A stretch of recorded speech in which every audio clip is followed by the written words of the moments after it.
Of the County Commissioners to order. If we could all please rise for the Pledge of Allegiance. I pledge allegiance to the flag of the United States of America and to the republic for which it stands, one nation, under God, indivisible, with liberty and justice for all. If we could remain standing for just a moment. Of course, there's enough going on in the world today to have a moment of silence, but locally here, we, the county, lost a great employee in Chuck Cheney. He was a first-class paramedic, worked for Kent County, and our clerk, Sandra Blackston, here in our office, lost her mother over in the past week. So if we could all keep those two families in our prayers. Thank you.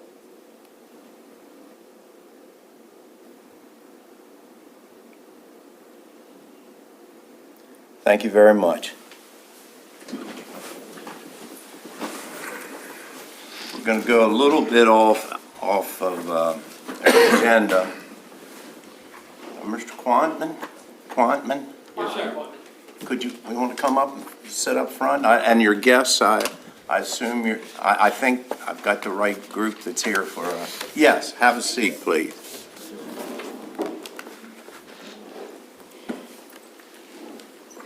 Join him if that's okay. Jamie? Okay. Thanks. And Mr. Quammen, before we even get started, let us thank you for your service. You're quite welcome. Yes. Jamie, you want to Yeah. tell us a little bit about what we're here for? Absolutely. So the National Association of Counties and the National Association of County Veteran Services invite the counties and parishes and boroughs to participate and join Operation Green Light. And this is to show support for our veterans by lighting buildings green during the week of November 4th through the 11th. We saw a need to participate in that to show our appreciation as a county to the veterans in our community. Very good. We have a proclamation, and Commissioner Price is going to read the proclamation, and then when it's over, we would love to have a photograph with Mr. Quantman and his guests when we get done. Good morning. We have the Kent County, Maryland proclamation supporting Operation Greenlight for veterans, November 4th to the 11th, 2024. Whereas the residents of Kent County have great respect, admiration, and the utmost gratitude for all men and women who have served selflessly our country and this community in the armed forces. And whereas the contributions and sacrifices of those who served in the armed forces have been vital in maintaining the freedoms and the way of life enjoyed by our citizens. And whereas veterans continue to serve our community in the American Legion, the Veterans of Foreign Wars, religious groups, civil service, and by functioning as county veteran services officers in 29 states to help fellow former service members access more than $52 billion in federal health, disability, and compensation benefits each year. And whereas approximately 200,000 service members transition to civilian communities annually, and an estimated 20% increase of service members will transition to civilian life in the near future. And whereas studies indicate that 44 to 72% of service members experience high levels of stress during the transition from military to civilian life, and active military service members are at high risk for suicide during the first year after military service. Now, therefore, we, the County Commissioners of Kent County, Maryland, do hereby proclaim November 4th to the 11th, 2024, to be Operation Greenlight, and encourage citizens in patriotic tradition to recognize the importance of honoring all those who made immeasurable sacrifices to preserve freedom by displaying green lights in a window of their place of business or residence from November 4th through the 11th, 2024. Signed, the County Commissioners of Kent County, Maryland, Ronald H. Fithian, President, Albert H. Nickerson, Member, and John F. Price, Member. Thank you.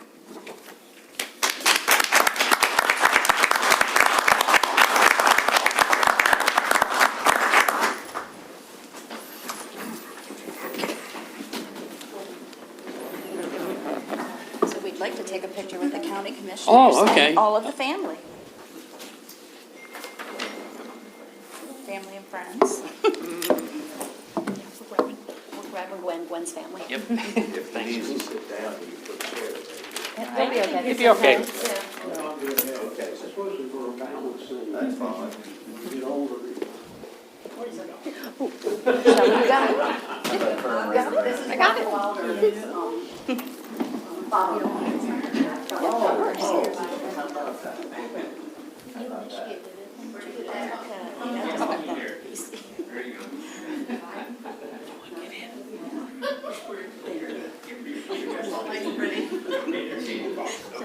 I forgot that way, man. Are you okay? I know. Sorry about that. We're good to go. Thank you very much. Thank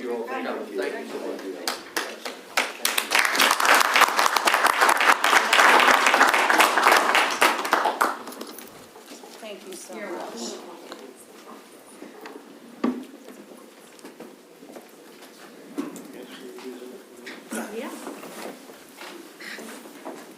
Are you finished? Are we okay to go? Oh, Thank you. Thank you for inviting us. Have a great day. Thank you all.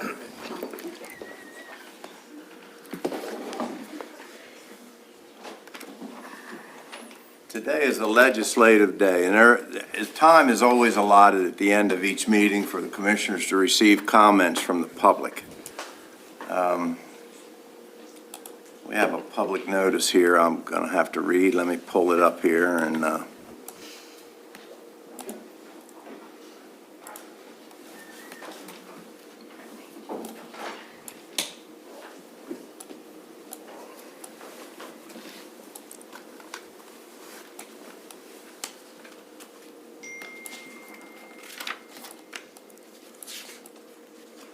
application has been made, and I'll mess this up for sure. Bilal Mustafa, President, and Hassan Mahmoud is a Vice President representing M&M Rock Hall LLC for a Class A beer, wine, and liquor license on the premises known as Rock Hall One Stop Shop, 21340 Rock Hall Avenue, Rock Hall, Maryland, 21661. Which shall authorize the holder thereof to sell beer, wine, and liquor at retail at the place therein described for off-premises consumption. A hearing on the application will be held in the County Commissioners Hearing Room, R. Clayton Mitchell Jr., Government Center, 400 High Street, Chestertown, Maryland, on November the 19th, 2024, at 6:00 p.m. At that time, any exceptions to the application will be heard. By order of the Board of Licensed Commissioners for Kent County, Maryland, Sandra M. Blackston, clerk/Kate manager, and this notice was published in the Kent County News on 10/17/24 and 10/24/24.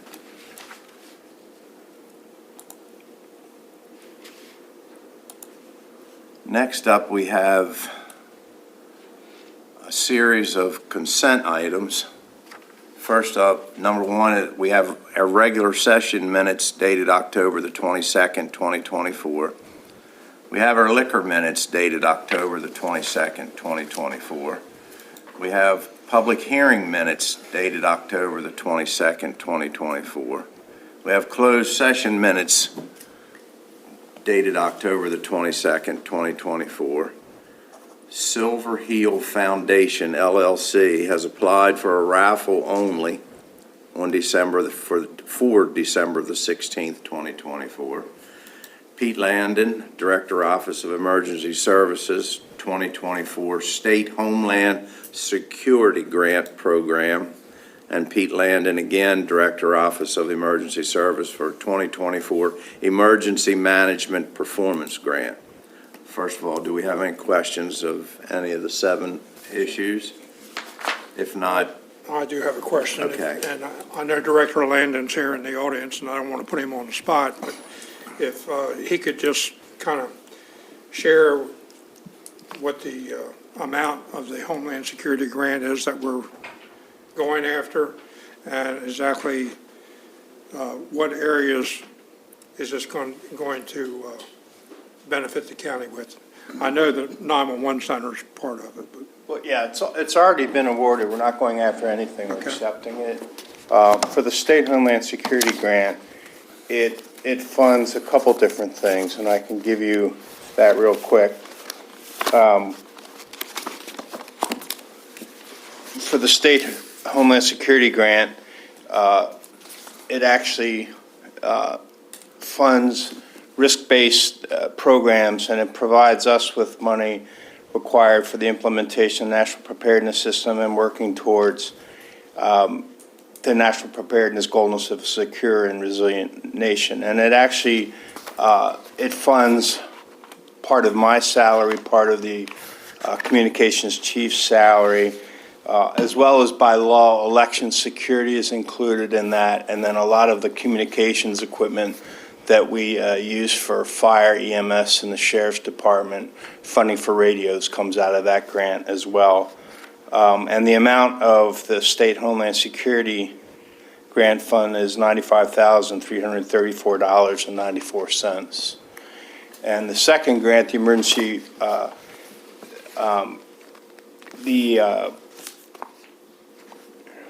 Emergency Management Performance Grant, is more in line with paying for the efforts of our emergency planner, and it supplements the money, and that amount was for $60,767.84. So they're really based on a formula per capita that the feds and the state emergency management department provide Kent County. We just have to apply for them and then justify how the funds will be utilized. So we've already applied and everything's been. It's already applied, it's been awarded, we're signing the acceptance letter for that funding. Well, thank you for the explanation. Thank you. No other questions, then I'll entertain a motion. I'd like to make a motion that we approve all 7 of the consent items as presented. Second. Got a motion and a second. All in favor, say aye. Aye. All opposed? The ayes have it. Thank you.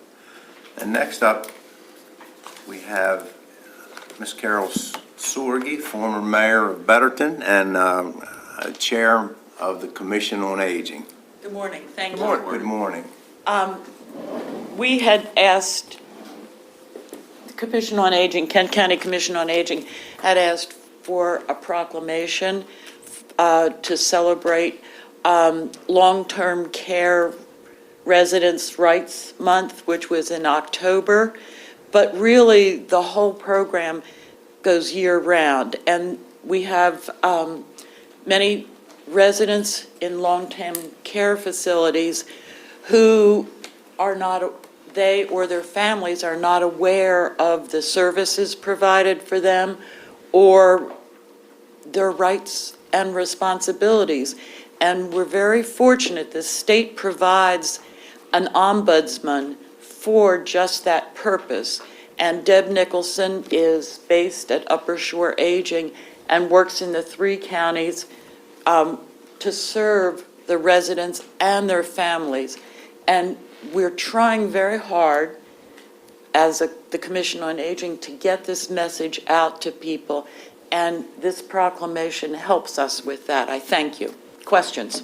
Oh, very good. Well, we have that proclamation, and Commissioner Nickerson will read it to you. Kent County, Maryland proclamation, Long-Term Care Residents' Rights Month, the power of my voice, October 2024. Whereas there are 1.3 million individuals living in 15,600 nursing homes and more than 800,000 individuals living in 28,900 assisted living and residential care facilities in the U.S. And whereas the Federal Nursing Home Reform Act of 1987 guarantees residents their rights to promote and maintain their dignity and autonomy. And whereas all residents should be aware of their rights so that they may be empowered to live with dignity and self-determination. And whereas we wish to honor and celebrate these citizens, recognize their rich individuality, and reaffirm their right to vote and participate politically, including the right to have a say in their care. And whereas individuals and groups across the country will be celebrating Residents' Rights Month with the theme, The Power of My Voice, emphasizing residents' right to self-determination and to use their voices to make their own decisions. Now, therefore, we, the County Commissioners of Kent County, Maryland, do hereby proclaim October 2024 to be Long-Term Care Residents' Rights Month, and do recommend and commend the observation to all Kent County residents. Signed, the County Commissioners of Kent County, Maryland, Ronald H. Fithian, President, Albert H. Nickerson, Member, and John M. Price, Member. Thank you. Thank you very much. It makes a difference.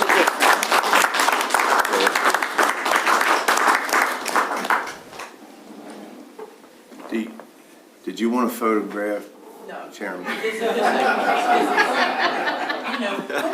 You know, we're always trying to get in the news. I'm really disappointed.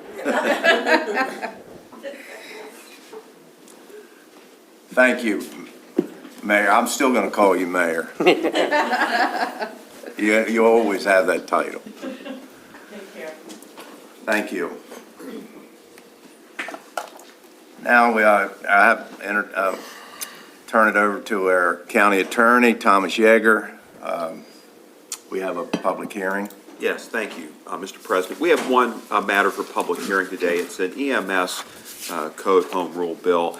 This deals with changes in the state of Maryland law, most notably with respect to members of fire companies and other responders who are using their personal vehicles to respond to emergencies. There's new state protocols and regulations and guidelines with regard to when they can put the red and white lights on their personal vehicles.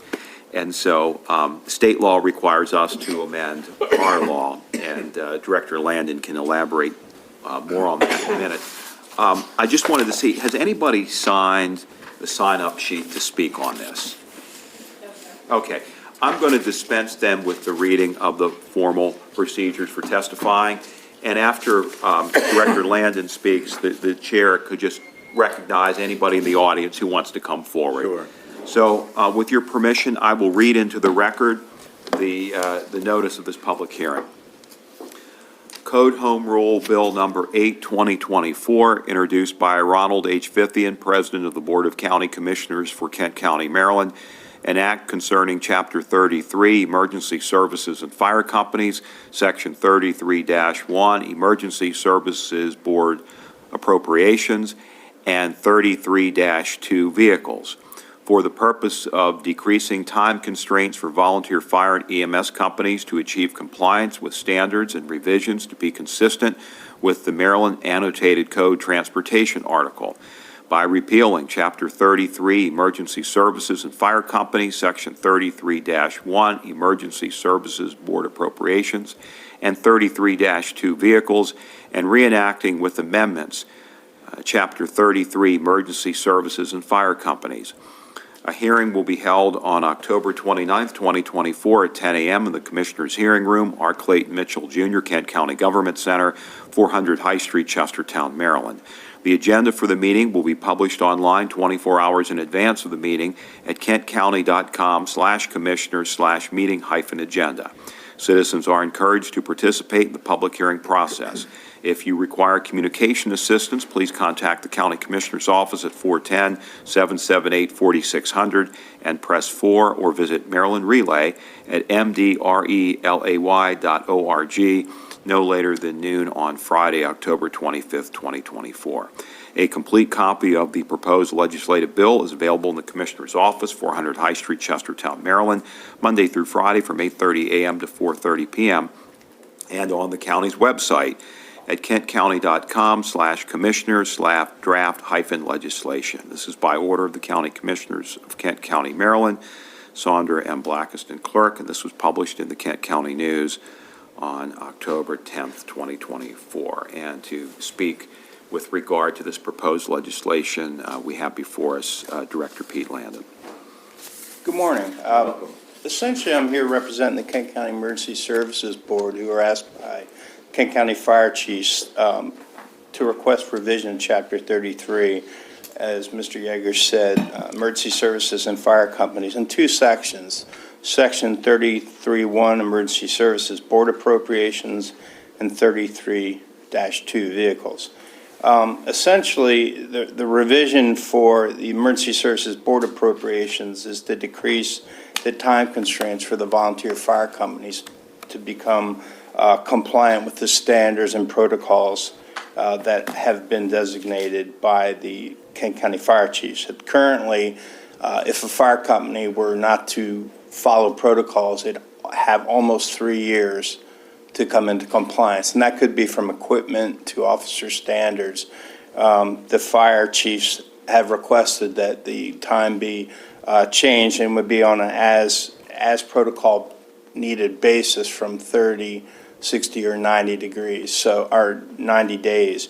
I think the bottom line is they just thought there was way too much time for fire companies to come into compliance for safety reasons, for equipment reasons, and also for any management issues. The second revision in Section 2 to vehicles is merely to be consistent with the transportation article. They changed it now where volunteer fire companies, privately owned vehicles being allowed to display red and white lights while en route or at the scene of an emergency. And then additionally, fire police vehicles from each volunteer fire company may have their privately owned vehicles equipped with red and green, or red and white lights while at the scene of an accident, flood, or other emergency that the volunteer fire company is responding to. For the fire police, it's not en route or returning. Again, that would, by repealing these two and rewriting them consistent with law, it would increase compliance as well as make sure that we were consistent and adhering to state law. Thank you. Any questions? Okay. At this time, if anyone in the audience, although no one signed a sign-up sheet to speak, we will certainly allow anyone that has a comment or a concern about this, regarding this public hearing, to certainly come forward and speak. I see none. Mr. President, I should add that there's no problem with compliance at this time. It's a proactive measure to make sure that better time constraints are met. Very good. And it does sound like, Pete, that our Fire Chiefs Association are on board. Oh, they sent a letter to the Emergency Services Board, who reviewed it and then So made the we're not- request to the commissioners. Yes, sir. We're not trying to burden them. No, Okay. it was their request. Yeah. Very good. All right. Thank you. Then, I guess need a motion to end the public hearing. Right. Close the motion to close the public hearing and go back into open session. Second. Got a motion and a second. All in favor, say aye. Aye. All opposed? The ayes have it. We'll now back into open session. Now, Tom, correct me if I'm wrong, but is this public hearing, is the record open or comment period open till Friday, close of business? We did not say that in the notice. I think don't it see sort that. of stands to reason Yeah. that we will continue to take people's comments or concerns up until close of business on Friday. Right, because you're not voting on it We're not today, voting so on you it today. certainly, It'll be at a future date. correct. Thank you. Our next appointment is Dr. Mary McComas, Superintendent, and Elisa Stewart, Director of Finance, Kent County Public Schools. And I know you have some additional guests. If you want to bring them forward or introduce them, Yes, sir. Joining me for the next topic would be Dr. Lever from the IAC and Mr. Kirby, accountant for KCPS. So they'll join Very us for good. the middle school project. Dr. Lever, welcome. We're very familiar with Dr. Lever, and it's nice to have you with us today. Kirby, you as well. So good morning, Morning. President Fithian, gentlemen. We're here today for a number of items. We'll begin by bringing forward your approval for budget adjustments from the last quarter of the last fiscal year, budget adjustment number 4 for fiscal year '24. We are shifting funds from instructional salaries and fixed charges to cover 4 categories that were overexpended by the end of last year. Those categories were special education, transportation, operations, and maintenance. And so we're requesting to move unexpended funds and instructional salaries and fixed charges to balance that out. Any questions, gentlemen? Then I'll entertain a motion. I'll make a motion to approve the FY 2024 unrestricted funds budget adjustment number 4 and the FY 2025 unrestricted fund budget adjustment for number 1 as presented. Second. I have a motion and a second. All in favor, say aye. Aye. Aye. All opposed, the ayes have it. Thank you. Our next item for today is to bring forward a budget adjustment for this current fiscal year. We originally projected receiving $100,000 from the state for students with disabilities. We're pleased to say, and that was for non-public placements, we're pleased to say the state has awarded us an additional $30,968. Therefore, we are requesting an adjustment to increase our special education expenditure category by $30,968. Any questions, gentlemen?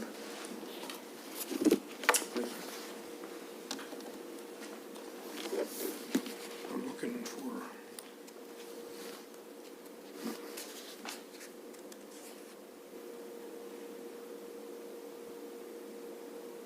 I hate to ask you to present that again, but could you go over that again? Sure, not a problem. I don't see it on my.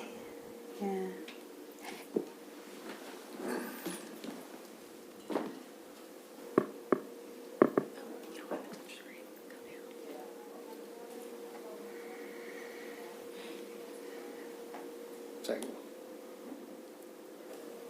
Second.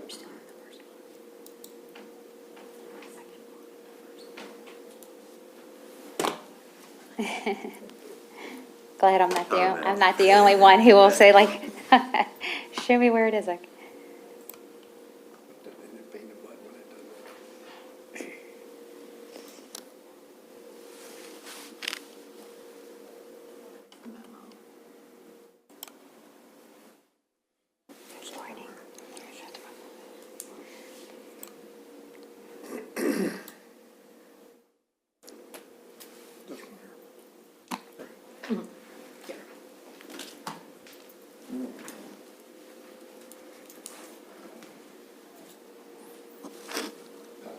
it's okay if I go ahead. I don't want to.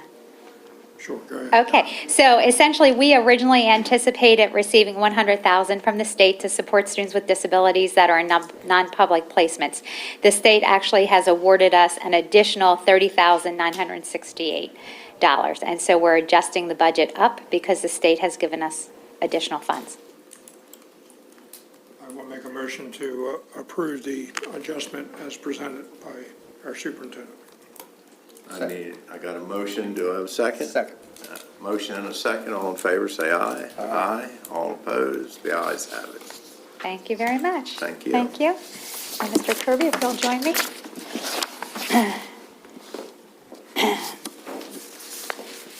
And so our next topic here is very exciting. It's our Kent County Middle School MOU. We are bringing forward for your approval an MOU between Kent County Public Schools, the Maryland Stadium Authority, and our Board of Commissioners.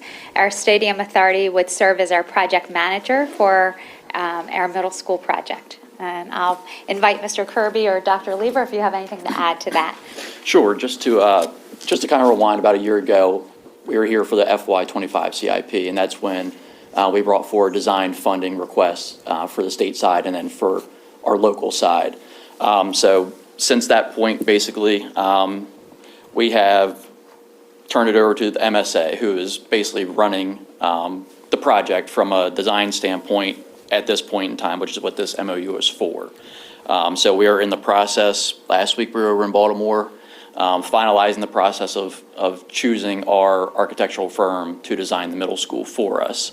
So this MOU is essentially just making sure everybody understands their role in in the design phase of the middle school. After we get through design phase and for construction phase, we'll have to bring this MOU back for an amended one, to essentially do the same process again, make sure everybody understands what their role is for the construction side of the project. So as Dr. McComas said, this is just for the design phase MOU for funding that has already been allocated from the county and the state side with our FY25 CIP. I guess we just want to make it clear to the people that are listening, this is for the design phase. I mean, Yes. We're all committed to moving forward with this middle school, but we still need to do a little bit of work in Annapolis with our cost share.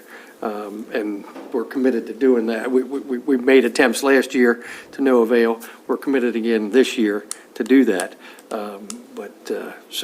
So in order for everything to move forward, we're going to have some help, further help in Annapolis. I just want to make sure that the people that are listening understand exactly, where we're at with this. Absolutely, absolutely. And just to reiterate, this is just for the design phase. Right, correct. And we appreciate your commitment, and we are excited. We want to have the designs ready to go so that hopefully our efforts to find the funding to build it are ready to go. So we'll have the plans in place.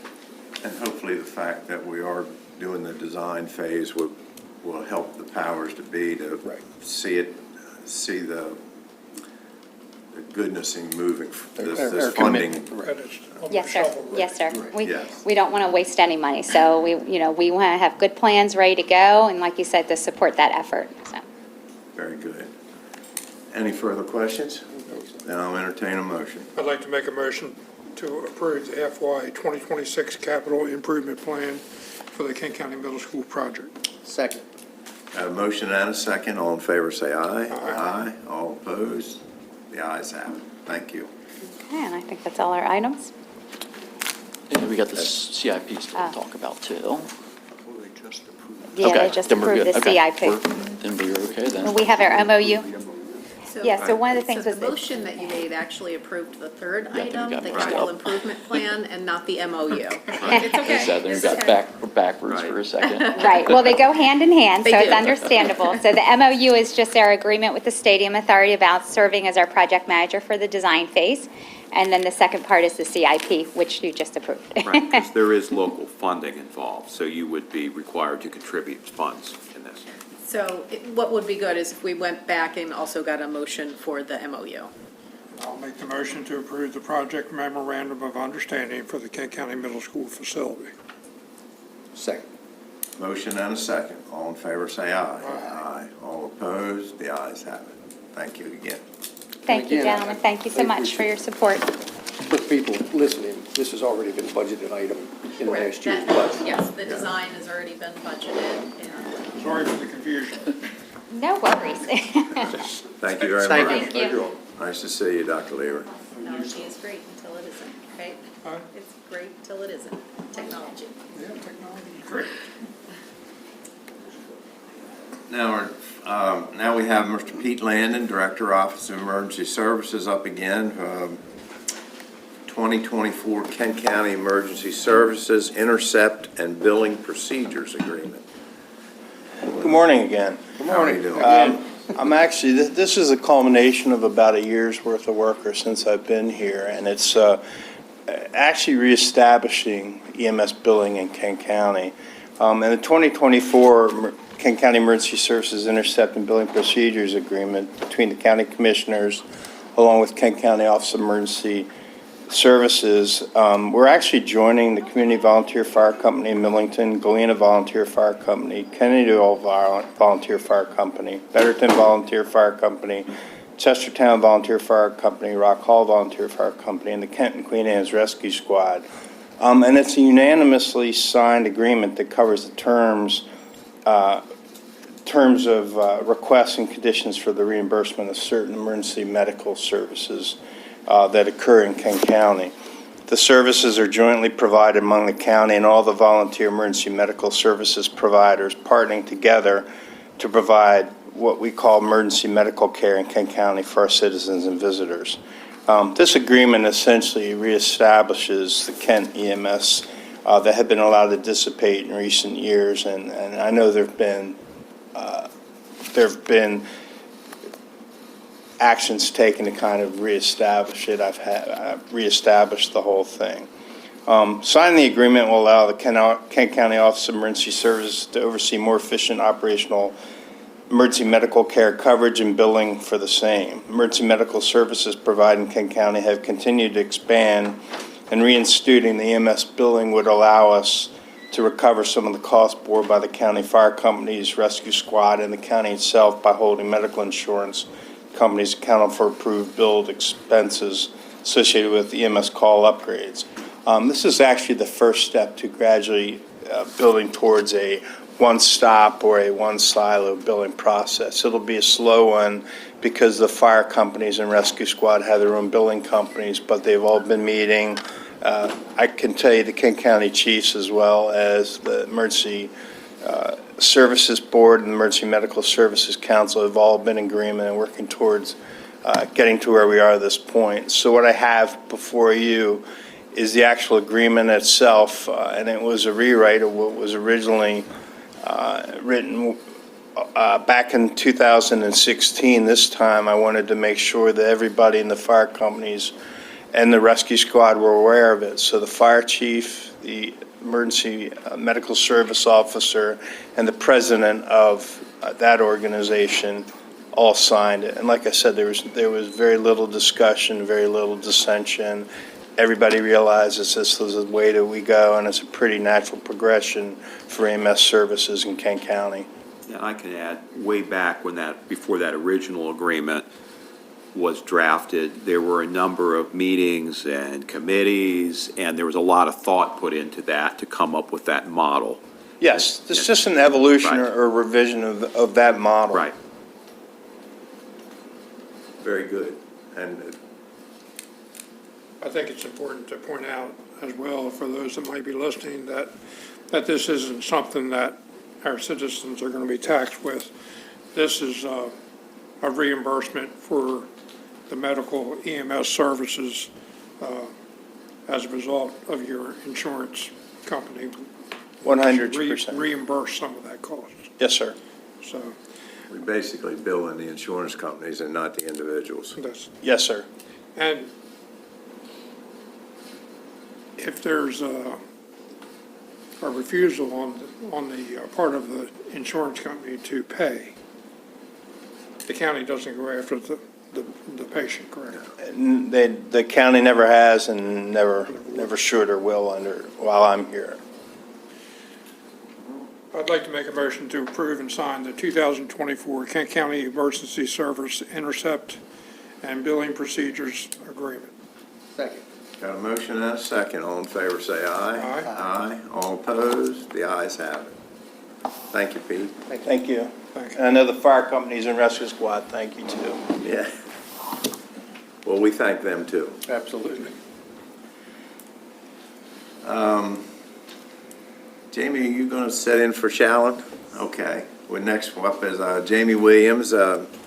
She's the Director of Economic and Tourism Development.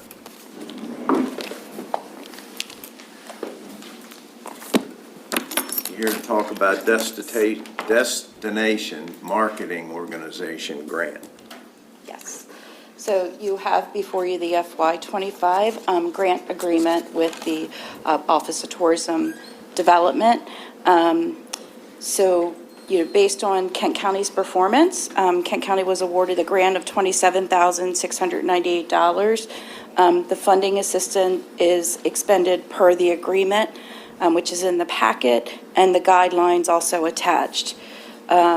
Allowable expenditures are calculated at 50 or 100%, depending on the placement of the ad and Exhibit B that we have to submit ahead of time to the Office of Tourism Development. It's important to note that the grant agreement doesn't commit us to spending thresholds or specific marketing vehicles, but it is the potential for the reimbursement of that. The goal is to utilize the full grant for marketing Kent County to visitors in conjunction with the county funds that were committed in the FY 2025 budget process. So you have the agreement before you. And if you have any questions, I'm happy to address them as well. Gentlemen, any questions? I'll entertain a motion. I'll make a motion to approve the FY 2025 Destination Marketing Organization and Grant Agreement. Second. Got a motion and a second. All in favor, say aye. Aye. Aye. All opposed, the ayes have it. Then we have you up again Yes. for the 2023 economic impact of tourism in Maryland. Correct. And all the documents are in the packet with the complete report, as well as the outtake for Kent County's portion, as well as a chart that compares county by county.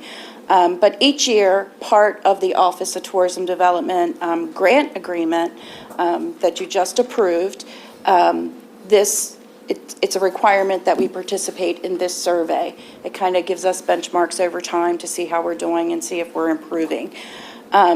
So the annual cost for the participation of this is required through the grant. So that's part of the grant agreement. But, it's important to remember that tourism crosses many different industries. So it's important to be able to have this type of report done so that you get an accurate view of what tourism actually adds to your community. And it's also important to remember that tourism brings dollars from outside of the county into your community. And studies show that those dollars will be spent again at least 3 to 7 times by those living in the local community. So if there's any questions about the economic impact report, I know it's a lot of information, but we do use that as benchmarks for each year to see how we're doing with their marketing and promotion of Kent County. So, Very good. Any questions? thank you. Thank you. Thanks. Next up, we have Rosemary Granilla, Director of Kent County Local Management Board. I saw her come in here. I'm right here. Oh, there you are. Excuse me. Welcome. Good morning. Good morning. I have 3 items for you. Which one's first? Enough, Grant. Enough. Grant. Okay. The first item is just to get your approval on a grant proposal that we are submitting to the state. This is for the LMB Capacity Building Grant that aligns with the Enough Act. The Enough Act is engaging neighborhoods, organizations, unions, governments, and households act that the Moore administration passed this past session. And it's essentially really encouraging organizations and everybody listed in that title to work together to address child poverty. And of course, local management boards have an important role in that convening process, in that community engagement process, and coordinating services. And so in your background information, I've included some summary information of the proposal, and the rest of the item includes the budget and the draft narrative. And so I'm just looking for your approval to submit that to the state. Do I have any questions? Not at all. Awesome. John?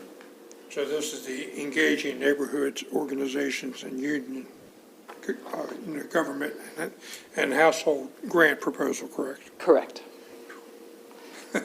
Just enough. Sounds like more than enough. But those funds will come to the LMB in January, and they will need to be expended by June 30th. We may be able to request an extension till September 30th. So it's $104,000 to be spent in about 6 months. So we will need to be very decisive and effective. Rosie, the cover sheet that you did for this is phenomenal, and it breaks it down, Yes. what that 104,000 is proposed to address. Yes. Can you give a sentence or two about each of the 3 pots? Certainly. The way the grant proposal went out from the state is that they really envision communities selecting a priority community, and then going through a 3 to 5 year process to make real gains in terms of reducing child poverty. And so the first part of that process needs to include strong partnership development, really building up the capacity of our local stakeholders, our partners, nonprofits, agencies, et cetera. And so for our partnership development bucket, we have, we need to consolidate that group of partners. We also need to make sure that there's community and resident voice included in that process, and that our nonprofits are getting some support to be where we want them to be able to go after other grants and collaborate with each other and with the state and county. And so the $15,000, that is an agreement that Kent County Local Management Board has worked out with Queen Anne's and Talbot. We're actually going to pull some dollars, and we're going to put out to bid for what we're calling a circuit rider proposal. So the same way we have a circuit rider going around to small town governments, this would be a consultant or a group of consultants that would be available to our local nonprofits. For example, like our Healthy Families program serves Queen Anne's, Kent, and Talbot. So if we hire a consultant to help them improve their policies and procedures, or do better publicity, or to get training that would improve their services, they would be able to do that together. So we'll be releasing that together as a group. That helps us make our dollars go further. And then we also are expecting to focus on uptown Chestertown, but that would include surrounding communities like Fairleigh and Washington Park is in Chestertown. Quaker Estates is right outside of Chestertown. But based on all the data that we have available, the largest concentration of poverty is between kind of the Fairleigh census tract and northern Chestertown. And so we need to do a lot of really intensive work to engage community members around what are their priorities, what are our strengths, what do we have working for us already that we can expand and turn this into a collaborative effort to do a lot of what the LMB already has tried to do, but these are extra resources and kind of a special mandate to make that neighborhood specific. And so we want to build up a council, expand on our canvassing work that we already started earlier this year, and analyze that data and start to build it into a larger agenda, kind of a list of recommendations and ideas that we want to focus on. So, and then for further engagement, we want to partner with our community schools. We have Garnett Elementary is a community school. They received the Concentration of Poverty grant. And now Kent County Middle School is also a community school. And so they're just starting on their needs assessment. So we want to partner very closely with them, as well as the Washington College Innovation Plan and the planning processes they have around the 800 High Street property. We see all of that as not only geographically aligned, but kind of mission aligned. And we want to bring as many people into that process as possible, and to further strengthen our planning and activities for that. And so there's $35,000 that would go towards actual staff hours to implement those activities, get people involved, and start the work. So by the time we get to next fiscal year, we would have some solid priorities and plans in place, and we'd be able to move forward for asking for more funding for specific programs or services or investments in that area. Thank you very much. Well, good job. It's a lot of moving pieces. So I entertain a motion if we have no other questions. I'm good. I'd like to make a motion to approve the Enough Grant proposal for capacity building funds for the Kent County Local Management Board. Second. Have a motion and a second. All in favor, say aye. Aye. All opposed? The ayes have it. Next up. Canvassing. Okay, thank you. So I have a couple contracts to sign for this fiscal year for programming that's already in the works. Our first one is with Everyday Canvassing.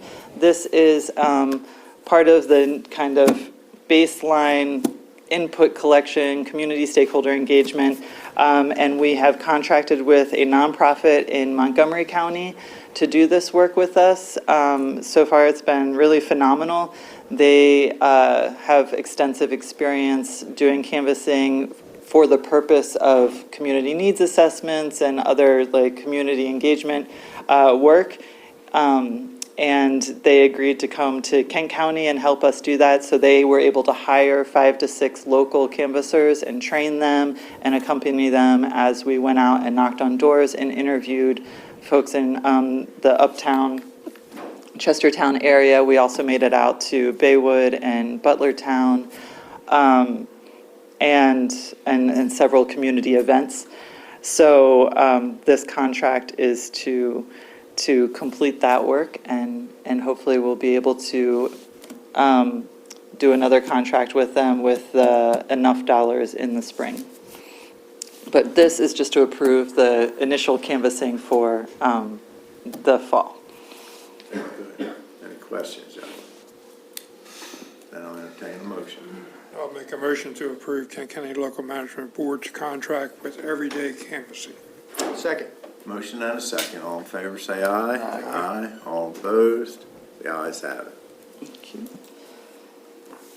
And our last contract is the middle school after-school program that we have with Menary's Dream Alliance. The program itself is called Menary's Dream Academy. They have about 35 students enrolled currently. They saw a little bit of a dip in participation, a lot of that affected by the late bus availability. Last year, the late bus was running on Tuesdays and Thursdays. Now it's only going to run on Wednesdays at the middle school. But the students who are participating are doing really well, and there's been a lot of really exciting enrichment activities and just like new developments and partnerships that have emerged from this program. So this year's contract is for $118,000, and I'm just seeking your approval to complete the contract. Any questions? Then I'll entertain a motion. This is a wonderful program. Thank you. So I'd like to make a motion to approve the FY 2025 contract with Menary's Dream Alliance to implement the after-school academy at the Kent County Middle School. Second. Got a motion and a second. All in favor, say aye. Aye. All opposed? The ayes have it. That's it. And listen, thank you very much, because you're certainly on top of this, your game here, and you're a real advocate for the work that you do, and we appreciate it. Thank you. Thank you. Marva Kumpf is the Deputy Director of Parks and Recreation, and she's here to talk about environmental education funding opportunities for summer camp participants. Yes. Welcome. Good morning. So we are seeking approval to apply for the Maryland Department of Natural Resources Environmental Education Funding Grant. This grant supports environmental education, particularly for underserved communities. It approves funding for transportation, curriculum materials, and hands-on learning experiences. So our proposal for this grant includes weekly community garden visits to Turner's Creek to allow our campers to engage in sustainable gardening and organic gardening practices. A key addition to this program would be our Farm to Table program with Eastern Shore Food Labs. Campers will make dishes from scratch, learning the origins of their food, and sustainable farming practices and agriculture within that context. The estimated project cost is just under $22,000, and it's going to cover the transportation to get the kids out to the community garden, curriculum supplies, and our programming costs for that project.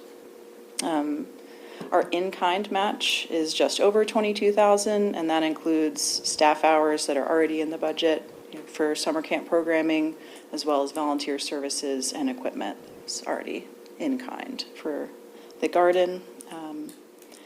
This project will cultivate environmental awareness in our youth, promoting sustainable practices with lasting benefits in the community. the next phase, eventually, we'd like to secure funding to build a solar well out at the garden for irrigation. This particular grant doesn't fund that particular project, but I'm still in the process of finding something that will. Any questions, gentlemen? So there is no county matching funds, everything's in kind? Yes. Good. The program sounds wonderful. That was my question. Thank you. Then I'll entertain a motion. Motion to approve applying for the environmental education funding opportunity for Kent County summer camp participants. Second.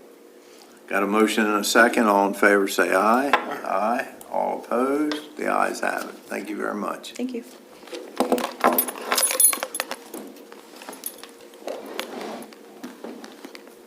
Well, I just hit the wrong button. Rob and Tracy. Yeah, thank We're having a you. lot of Mr. Tracy. technical difficulties up here. I-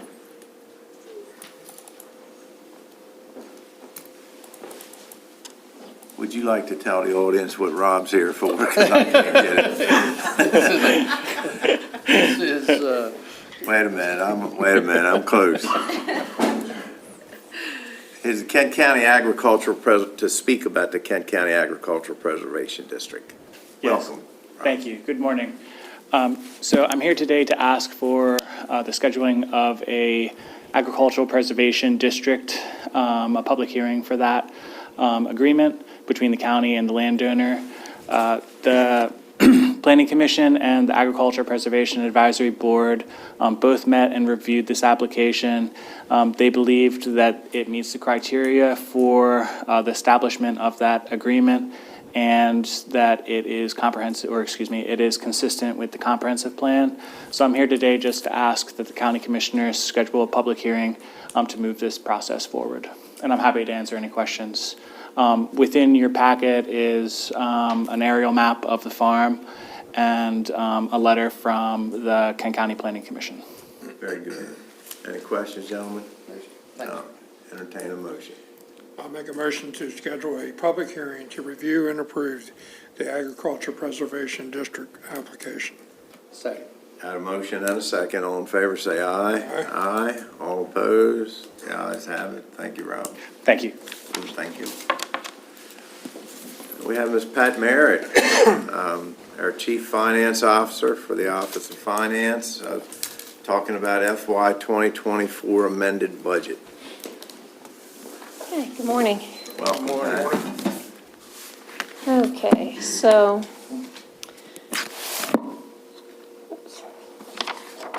all right, so every year, as you know, we make budget adjustments all during the year, but we have to formalize our amended budget before we issue our annual financial statements. So what you have today is a copy of the amended budget document and a summary of all the budget adjustments that have been made during the year. So I think you have a couple schedules with you. Our FY 24 budget was amended from $60,338,707 to $59,816,641. So it actually went down by $522,000. And if you look at the schedule, you can see there's four main reasons why the budget is adjusted. One is for fund balances. So I guess if you go back to that main schedule, yeah, there you go. Okay, so in the first column shows the adopted budget, and then the main reason we make adjustments is in and out of fund balance. You can see their adjustments there were for $1,779,000, and then we had additional revenue, and then we had our contingency, and then we have reclasses. So if we look at the second schedule, it'll give you a breakdown of the fund balance adjustments. That would be the next slide. Okay. So here, the main reason for the fund balance adjustments is capital projects moving from one year to another.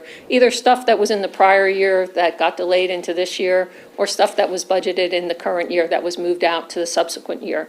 So the largest group of adjustments were for projects that were moved from 24 into 25. And you can see the list of them there, and they total $1.4 million. And then you can see there was less funding needed for a couple of projects. We had additional funding needed for a few things, and then we had some FY '23 projects moved into FY '24. So that was a much smaller number. But by and large, the largest category in this is capital projects moving out into next year. So, and if you have any questions on those. Any questions, gentlemen?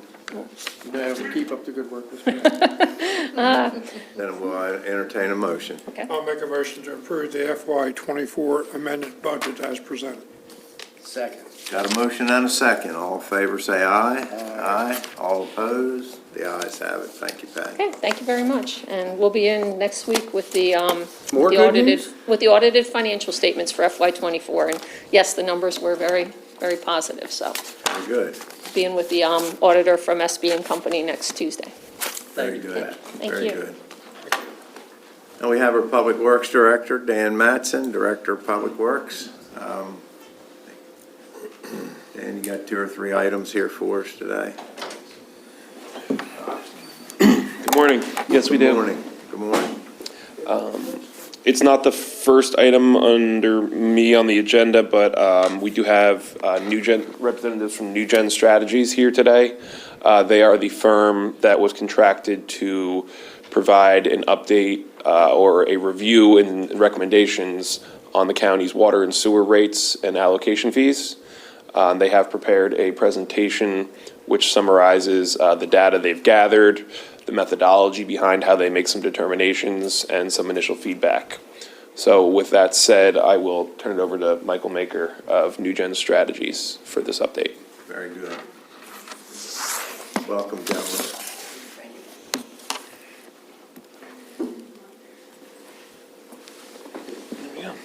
We have a presentation. We'll try to go through it quickly. Time for questions.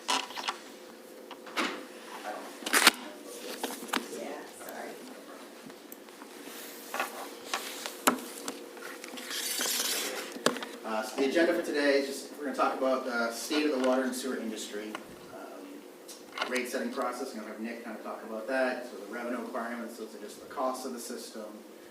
System development charges, which we refer to as allocation fees here in the county, and then kind of fixed versus variable charges.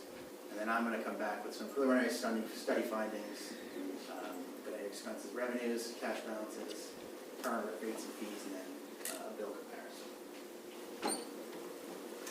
So American Water Works Association, AWWA, they're kind of the industry trade group for water and sewer. They put out this survey every year, and they survey their members to say what are the hot topics, what are the issues that you're dealing with in water and sewer utilities, and kind of the same ones kind of bubble up to the top. But this year there's a new number 1, and it's watershed and source water protection. So really protecting the vital resources that we have, our drinking water supplies. After that, these next 2 are they always seem to be in the top 3, top 5. So finance for capital improvements. We're always seeing new federal mandates, state mandates, EPA. The regulations never get less strict. So you've probably heard about PFAS, kind of the forever chemicals. We're seeing a lot of that. There's a lot of regulations there. Having to do a lead pipe inventory, things like that. So of course, as we have these new costs and we have to put them in our CIP, that's going to put pressure on rates and affordability of those rates for customers. And then lastly, renewal and replacement of aging water infrastructure. So of course, we're seeing this on the East Coast. A lot of the mains, are 70, 80, 90 years old, and eventually those are going to deteriorate. You're going to have water main breaks. So we want to make sure that we're investing in that buried infrastructure and repair and replacement of those mains, and then building up a reserve for that. So I'll let Nick talk about rate setting.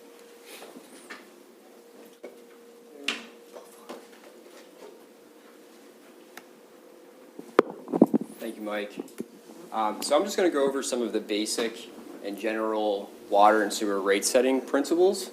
And some of the principles are the water and sewer system should be ideally self-sufficient. So the county should ideally eventually be moving towards maybe some more self-sufficiency.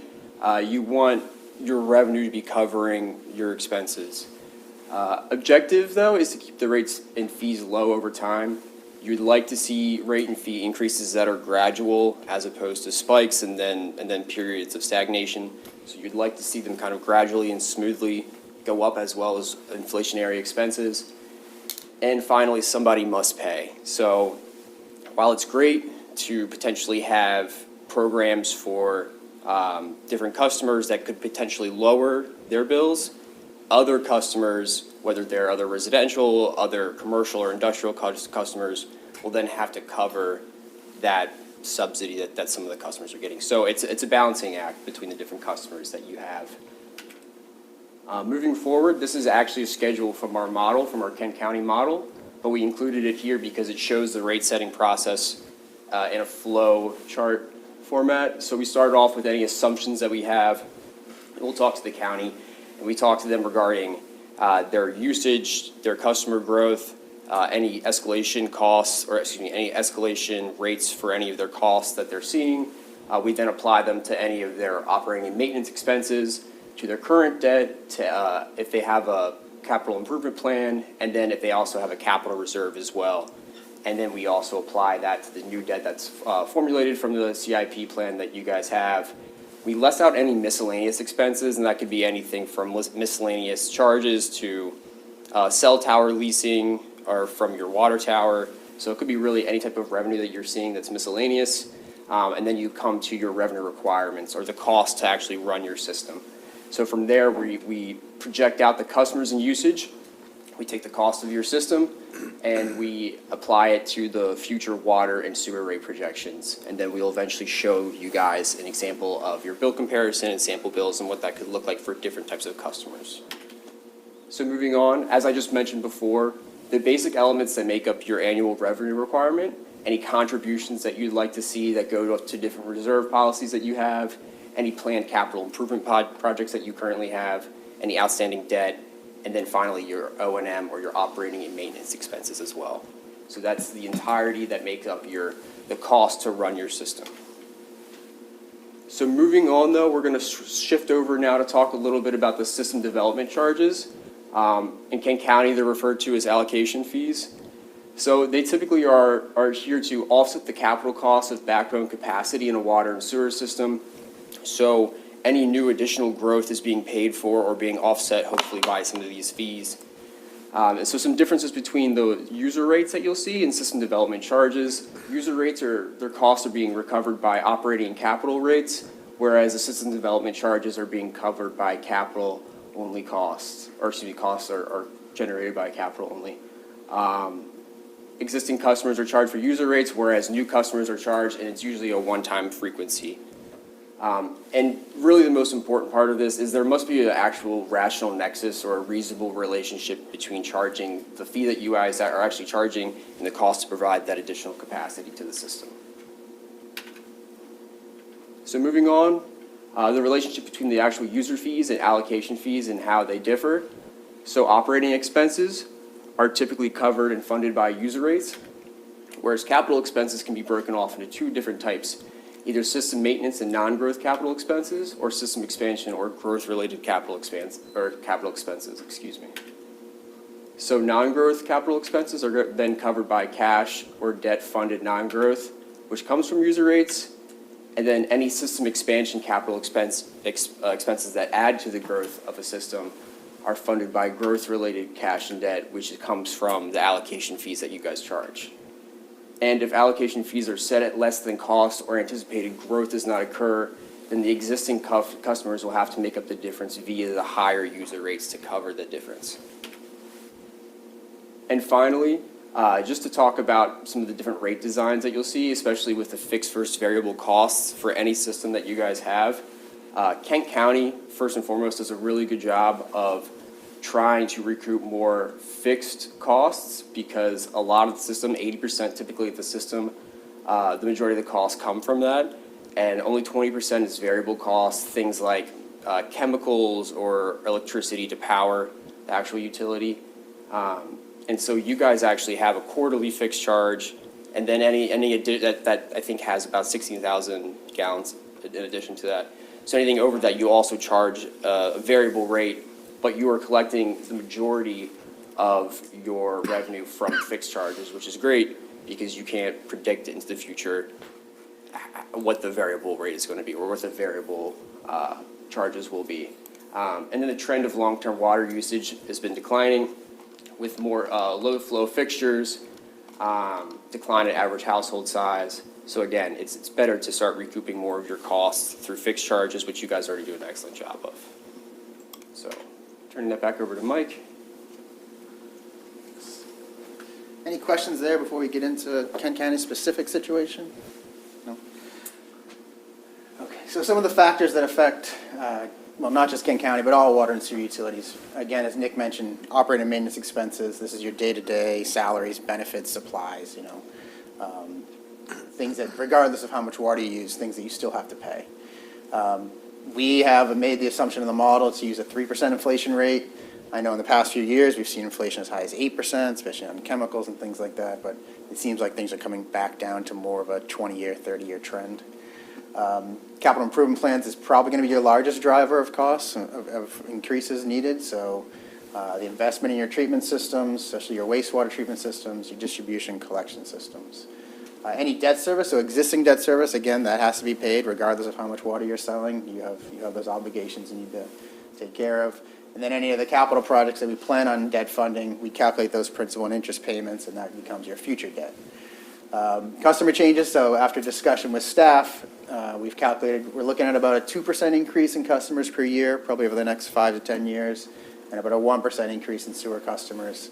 And then alternatively, on the actual usage, so this may seem counterintuitive, but we're maybe adding a few customers each year, but on average, they're not using more water. So even though we're adding customers here and there, we found that the trend of usage has either been stagnant or sometimes declining. So we don't want to be overly aggressive and thinking we're going to get all this usage. So we're just being conservative there. And then miscellaneous revenues, as Nick mentioned, anything like interest, penalties, miscellaneous fees. We're just being conservative here and saying those aren't going to really grow. They'll be stagnant. And then we do have 2 reserve targets. So one is an operating reserve, and usually this is tied to your operating expenses. So 25% of your operating expenses would be equal to 90 days. And so to hold that in an operating reserve, kind of a rainy day fund, and then a capital reserve. And then the capital reserve we're trying to do is by the end of the 10th year, have 2% of your system value. So we looked at all your fixed assets. What is that worth? Ideally having 2% of that value, so that, which is a 50-year replacement cycle on your pipes. And that would require about a $30,000 contribution each year for water and about $90,000 for wastewater. And again, all these numbers are preliminary, so we're going to come back again with more clarified findings and actual recommendations. Just kind of wanted to give you an idea of how things look right now. So what these 2 charts show is this is just water, but the top chart is your capital improvement plan by funding source and by growth type. So I know it's hard to see up there. That blue, all that blue you see on the top, that is PAYGO, which is essentially cash funding. So that would come directly out of rates, and it's non-growth. So that means it's not going to be funded through allocation fees. This is all to be funded through user fees. It's non-growth. Anytime you see growth, ideally that should be funded with allocation fees. The next color on that top chart again, that red area in that 2025, which is our current fiscal year, that is grants. So that's great if we can get grants. It's money we don't need to collect from customers. Ideally, that's what we'd really want to get our funds from, if they're available. And then the green is debt funding. So on the water side, not a lot of debt funding. Majority of this is coming from existing user rates. And it may be, they're either not very large projects, or maybe they're routine things that you probably don't want to, they're not one-time large lumpy projects that you want to debt fund. They're more things you want to do each year. And I'm sure Dan can provide more information on what these actual projects are if you need. They're in the model, I don't have it on the top of my head. And then the bottom chart is by project type. So we've broken it down. Blue is treatment projects. Red is distribution. So that's essentially just the mains, the pipes to get it from the treatment plant to the customers. And then green is other. That might be things like studies or things like that. So they're both showing the same thing. You can see in 25, we're looking at these are all in millions, looking at about $200,000 in the current year. That bumps up to about $1 million next year. And you can see it comes back down to about $60,000 or so or $600,000 per year. So now turning to wastewater. Here you can see the scale has changed. We're dealing with larger projects on the wastewater side. There's some more capital need here. You're doing some expansions, Millington, things like that. Similar colors here. So the blue here now is actually debt funding for non-growth. So you can see the big spikes in 26 and 27. I believe that is the Millington project, the wastewater plant. We've got some grants, so that's great, that red there, some non-growth projects. But you can see really the two big hits are in '26 and '27 when those wastewater treatment plant expansions happen, so.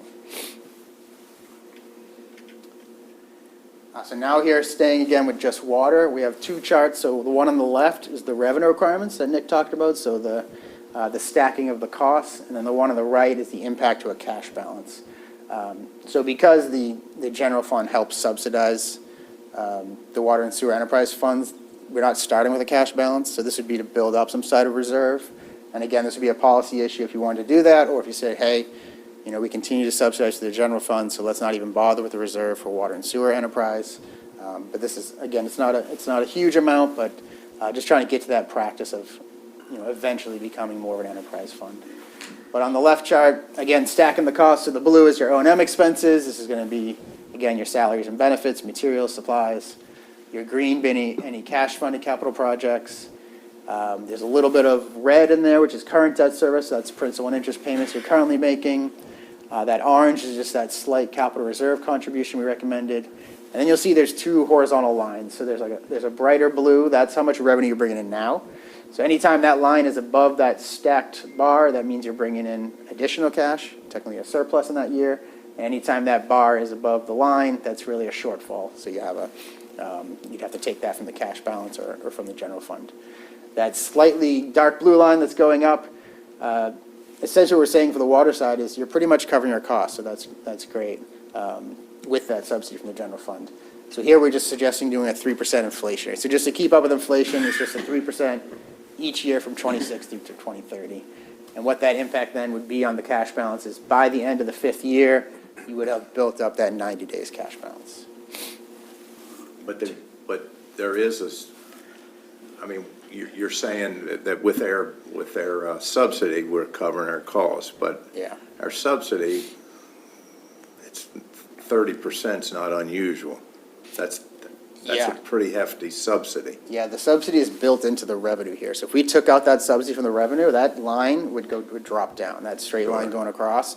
And if you wanted to put it all in the water and sewer enterprise fund in one, you know, in the next 5 years, that 3% would have to be double digits for sure. Yeah. Yeah. So this, you're right. This has the subsidy baked in as a revenue source. And obviously, it's a problem in rural areas. I mean, if you're in a town or something where you have a lot of homes together, you don't have to run pipe too far and you got another customer. In a county, we have places, customers are half a mile apart. I mean, it's a challenge. Yeah, there's definitely economies of scales with larger utilities and you know, how much they're spread out, the All we hear density. about is wanting to, all we hear about is the cost of homes for people to buy homes and stuff is going up all the time, and it's becoming out of the reach of a lot of people. And every time we raise the rates, that makes it worse. Every time the legislature says we need sprinkler systems, we need all this stuff in the cost of that continues to go up. We've actually gotten, and this is a pet peeve of mine, that we actually have sewer lines that we paid and are still paying to have them put in, maintained, replaced, that are denied access lines. You can't even hook up to them. We always hear that you can't do that, but I don't think we spend enough time, because there is a way that you can change that. And the county commissioners and the planning commission and MDE together can do away with those denied access lines. And I think we have to take a look at that. There's no sense putting these systems out there and then tell the homeowners can't hook up to. Yeah. New homeowners I'm talking about. Stranding them, yeah. We have at least 2 systems like that I'm aware of, that we put the lines in there, but you can't hook up to them. They were intended for a certain purpose. And this was many years ago when people were going crazy about, oh, we can't have sprawl and all this maybe, and that language was put into it. But times changed, and I think that's one thing we as county commissioners have to take a look at and look at the ways we can change that to help fund these systems with before I vote for raising any people's water and sewer bills, I want to make use of what we've got available to us. That makes sense, yeah. And today, we're not asking for a vote or recommendations, it's just kind of. No, I understand. I was just the Yeah. point I was making. I think that makes sense, yes. So turning to wastewater, again, we're dealing with larger dollar amounts here. So again, the blue vertical bars are your operating expenses. Typically, a wastewater system costs more to operate. Red being your current debt service, so there's more debt on the wastewater side as well, based on past investments. Just a little bit of cash funded capital projects, some new debt service, the purple there, and then, again, that slight capital contribution. Now, one thing is important to note here is that the dark red on the top is what we're saying is an allocation fee shortfall. So Nick showed you that chart, the relationship between user rates and allocation fees. So we went through the model, with the county, we said, okay, you can say, is this capital project, is this serving new growth, is it serving existing customers? So should it be paid through allocation fees, or should it be paid through user rates?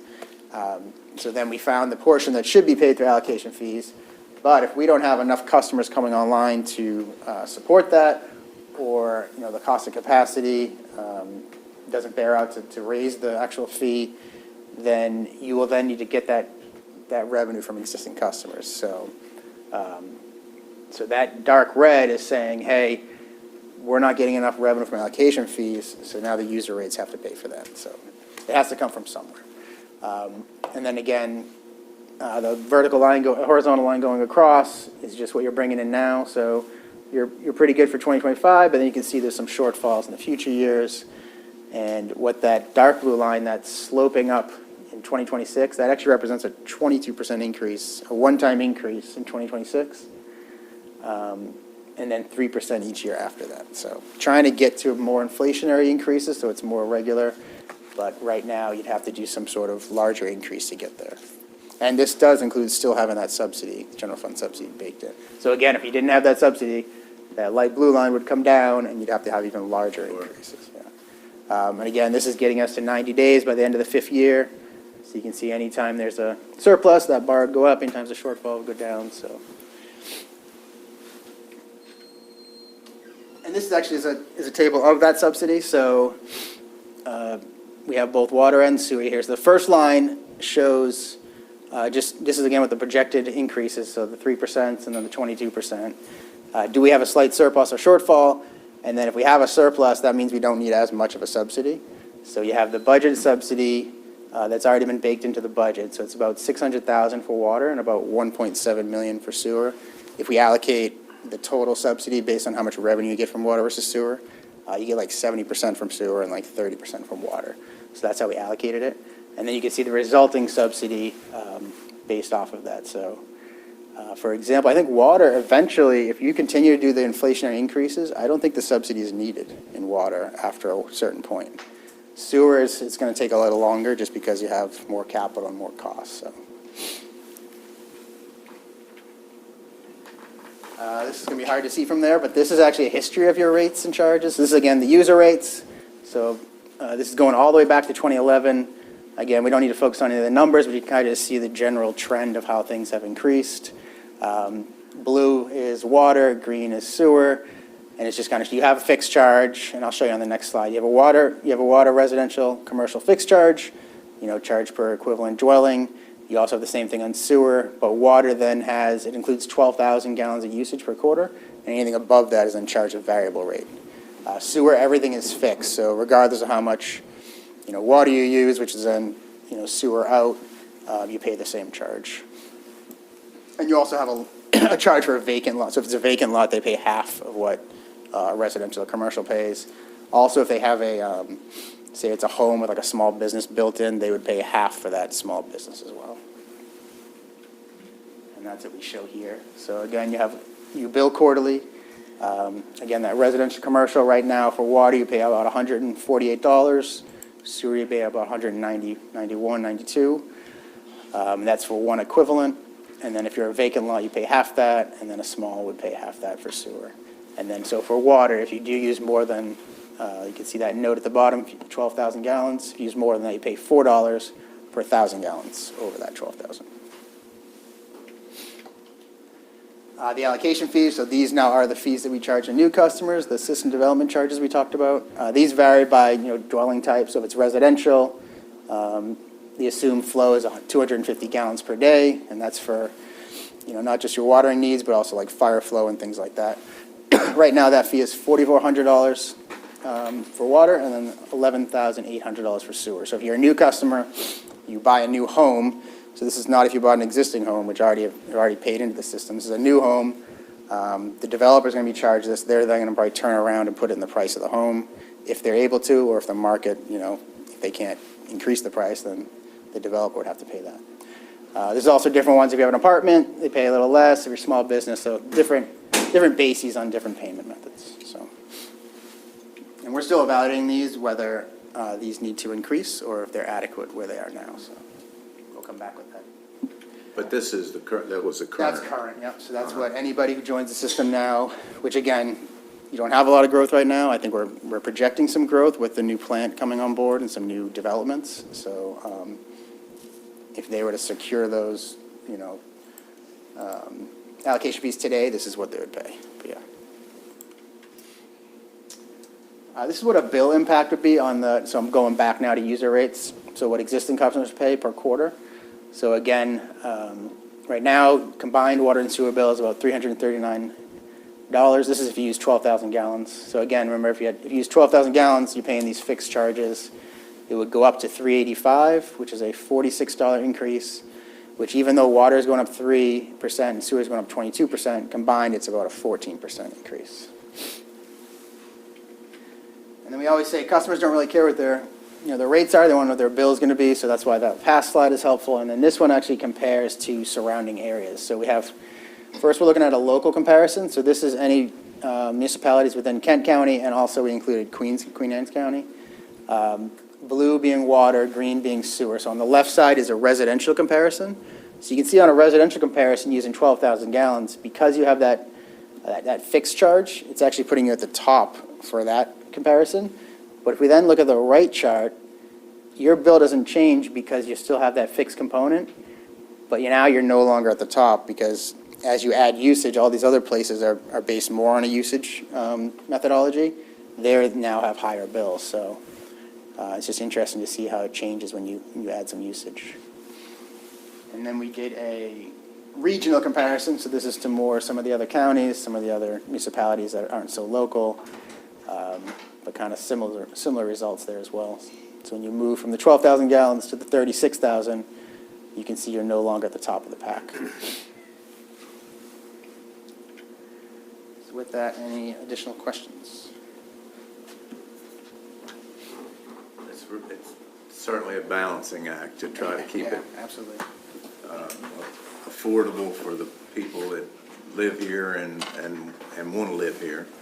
And then on the other hand, you got to pay for what you put in, and it's a real balancing act. Yeah, we call it balancing between user rates and allocation fees, kind of a growth pays for growth policy. So the reason we have to expand the system or build into additional areas is because maybe new customers are coming on, so they should bear that cost of building that new growth. So we don't want to put it all on the backs of the existing customers. So. Right.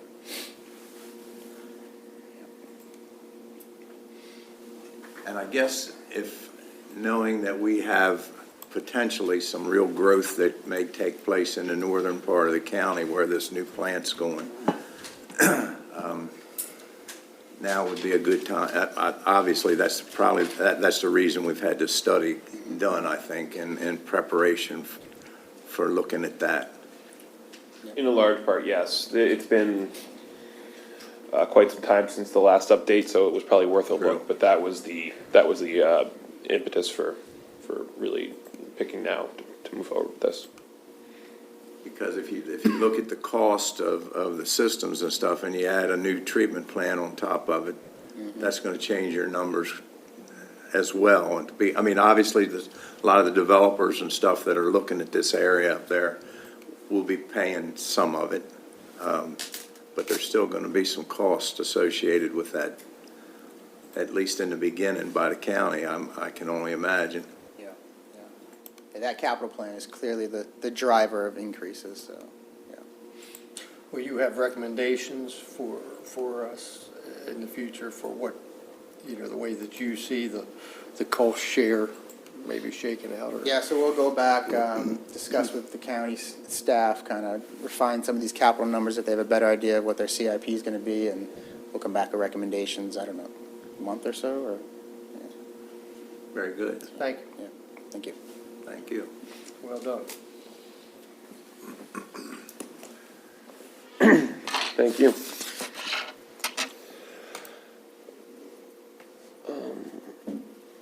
I have a couple other items on the agenda. The EMS building. At a previous meeting, Public Works had been directed to further evaluate the aesthetic value of this building. We've gone over a couple different options with the design firm working on it. And our proposal today is to add an entrance portico to the building. This would be a 8-foot tall to the roof by 12-foot wide entranceway into the building. Right now, the building door has a concrete pad to walk into. This would encompass that concrete pad area. Put a roof over it. Roof, yes, correct. Yeah, enclosed with a roof, an extra door.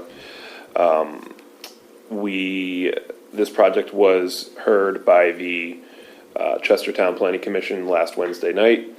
The Planning Commission was not given indication that this would be added. We had looked at a couple different options involving stone. My feedback from the town was that stone is not relevant to Chestertown's history in the way that brick is. So if we were to do something, brick would be preferable over stone to the board. That said, they did approve without a portico. So their only condition was to add some landscaping between the building and the road.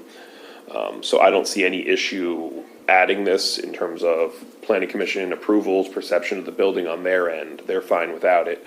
But we did explore a few options and landed on this being the highest value if an aesthetic upgrade were desired. The actual value for design and construction of this feature would be $9,980. The budget for this project was set at $650,000. The original contract amount was $628,800. So with this additional almost $10,000, we would be at $638,780 out of the total $650,000 budget. So whose idea was this? Was this the town, or was this just? This was us working with the, my office, emergency services, and the designer. We did explore as well. I think you mentioned like a lick and stick stone around the wainscoting, upgrading that. That cost shook out to approximately the same, about $10,000. And we felt that this added some more functional benefit, and given the landscaping requirements from the town, this would be a higher value in our opinion. So this is in lieu of the stone? Yes. Yeah, like I said, the town, from other applications I heard last Wednesday night, the town did not seem favorable. So if we're not towards doing the stone stone, it would be around 10, it'd be a break even. It would, yeah, those are two different options we have. Like I said, I think they both enhance the aesthetic value of the building. This one added some function as well, which led it to be our recommendation. Okay. Yeah, I'm good. I mean, just because we have 650,000 doesn't mean that we need to spend 650,000. No. Because we haven't gotten through this project yet. Absolutely. And anybody who's done a construction project, typically they don't come in under budget. Unless, there is one company out there, I will not mention any names, that can bring them in under budget. You don't happen to know anybody in that company, do you? But anyhow, I just wanted to make sure we were, so no stone, but this portico to kind of dress it up, which was our hope with the stone, to kind of give us a little more curb appeal. Yes. So I'm assuming at some point, we're going to be presented with a sketch or There's plan? one on here. Well, I saw the one for the portico, Gotcha, okay. but I'm looking at maybe the view of the whole building. I can absolutely, I apologize if it wasn't included on this item. I can certainly email them to you today. We do have building, architectural elevations, front, rear, side, as well as a couple renderings. So between the garage doors and because of my previous employment, accidents happen. And when you're backing in an ambulance or a larger vehicle than normal, sometimes people cut it a little too close. So is there going to be some type of guard or brick between the garage doors? You understand what I'm saying? Yeah, like a concrete bollard, yes, most likely would be placed between the doors and, on the outsides as well, yeah, to avoid that. I have it on my screen, I could bring it up if you'd like, or I can email you after. You can just email us. Okay, yeah, I have, like I said, 2D. I would like to see that. 2D drawings. This would be well separated from the garage doors, this portico. It would be at the roadside of the building, at the main personnel entrance. Where we might tear up a bumper, but we don't knock the building down. Exactly. So is what I'm thinking. Absolutely, yes. Those are included. That's right, yeah. Of the two options, we prefer the former. Yeah, the concrete bollards were included in the base bid of the contract, so that is already bought. Any other questions? No, sir. No, I'm good. I entertain a motion. I'll make a motion to approve the change order for design and construction of the EMS facility and storage building contract in the amount of $9,980 for the new portico entrance. Second. A motion and a second. All in favor, say aye. Aye. All opposed? The ayes have it. Thank you, Dan. Thank you. So Dan, I'm assuming that the main entrance door, it's not going to be just a solid steel door, is it? No. I mean, there'll be some glass or something in it.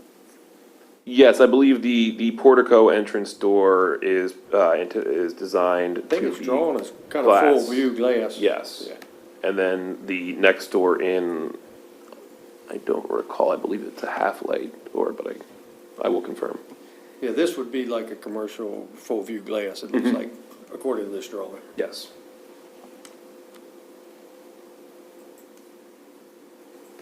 Okay. So the next item I wanted to talk about is I don't know if it makes a difference there, the speed limits. There are a handful of roads throughout the county that during my time as director have been brought to my attention as potential issues, concerns of residents, concerns of my chief of roads.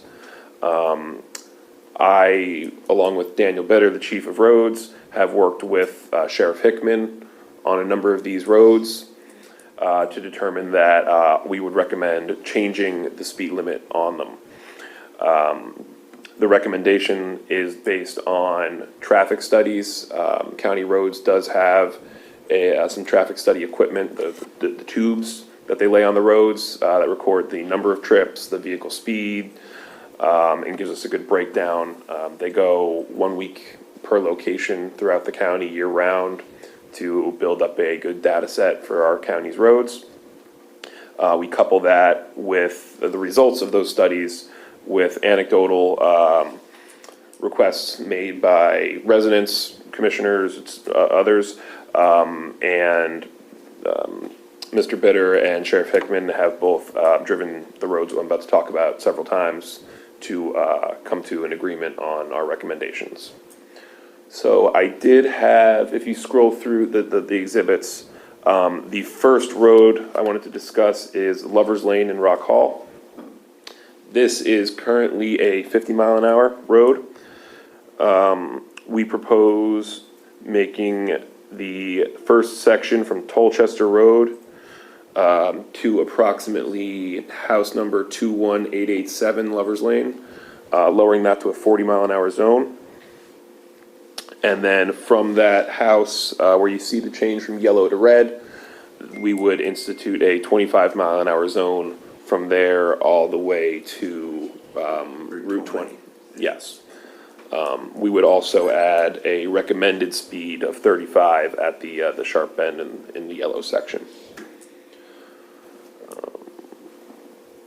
The second road is Rosedale Cannery Road. And this one, we are recommending lowering from 50 miles an hour to 40 miles an hour from Royal Swan down to Trustee Street. Turner's Point Road, we are recommending a reduction with, I believe the road is a 30 mile an hour, and we are recommending a reduction to 25. That would be from Riverview Lane approximately to Kentmore Park Road. And then finally Reese's Corner Road. This one, we're not necessarily proposing a change. There is no speed limit signs on the road. According to the county's ordinances, when there are no signs, it's a 50. We've just noted that several people are exceeding 50, and we would like to post the signage to reinforce the issue. So again, it's 4 roads. 3 of them, we have some change. Lover's Lane and Rock Hall being 40 and 25, separate zones. Rosedale Cannery, a 40 mile an hour, reduced from 50. Turner's Point instituting the 25 mile an hour zone where it's currently 30, and then adding signs to Reese's Corner. Public Works and the Sheriff's Department are in agreement on this, so we offer it to the commissioners as our recommendation. If approved, we can have traffic signage posted within a week or 2.